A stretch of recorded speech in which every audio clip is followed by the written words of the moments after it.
Strummin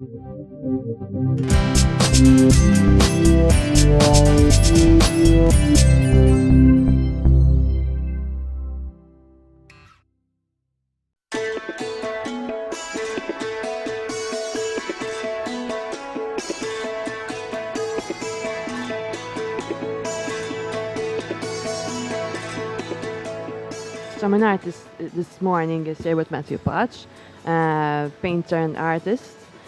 So, Matt, tell us a bit about yourself. Hi.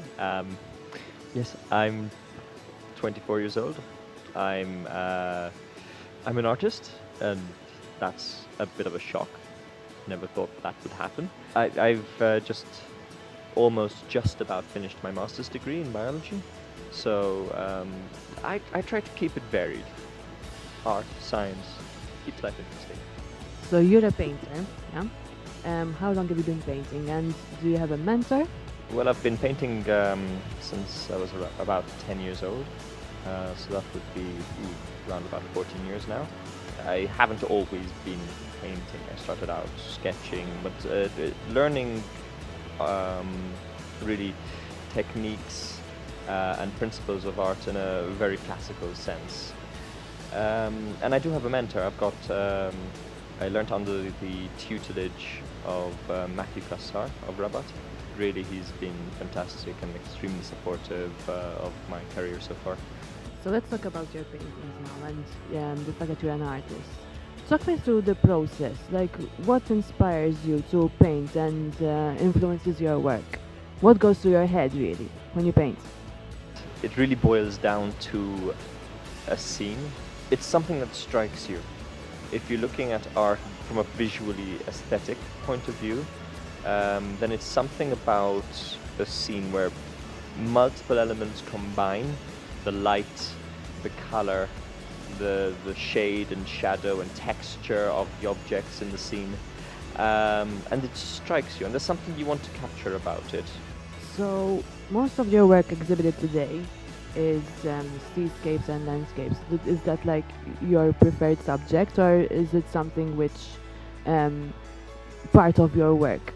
The scenes that I paint, mostly seascapes, mostly urban landscapes.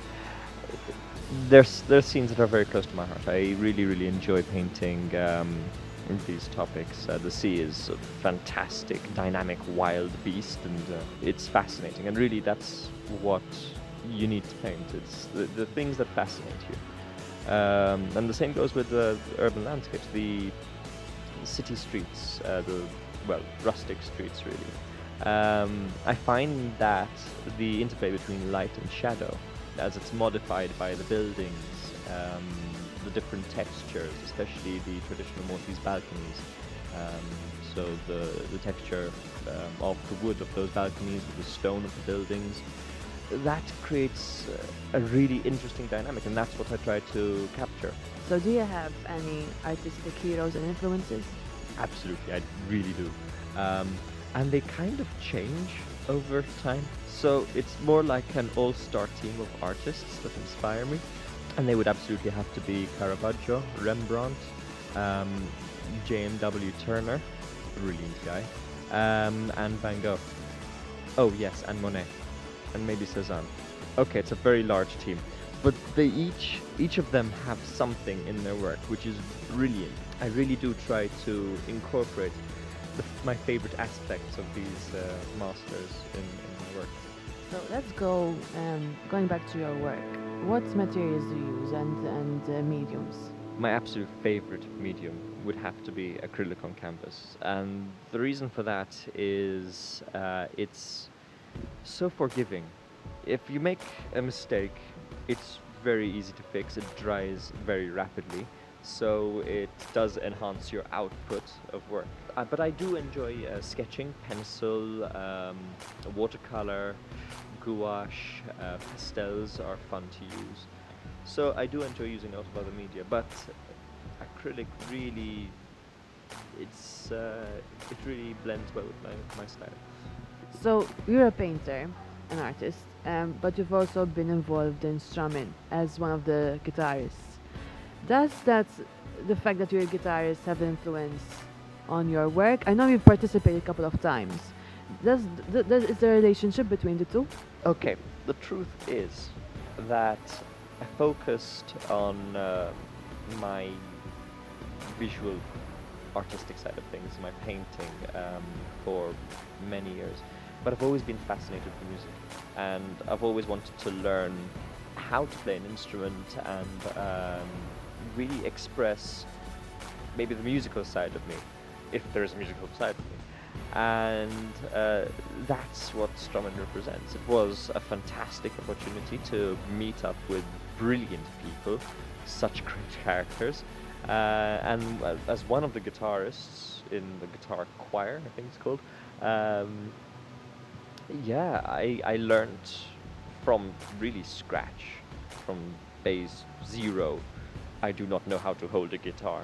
I learned how to, well, at least strum along to some great songs. Yes, I hope to do so again in the future. It's such a brilliant experience, and it does sort of unlock that other artistic side. So we are at La Meridienne, and there's an exhibition of your own work going on. And this is your first solo exhibition. How does that feel? It's really amazing. I never ever expected that I would reach this stage where I can paint a number of paintings, put them in a room, and people would willingly want to go into the room and enjoy the work. That's something that asked me at age 10, starting out, yeah, this is going to happen, and I would probably have laughed. So how long is the exhibition on for? The exhibition is on until the 30th of August at the Meridian St. Julian's.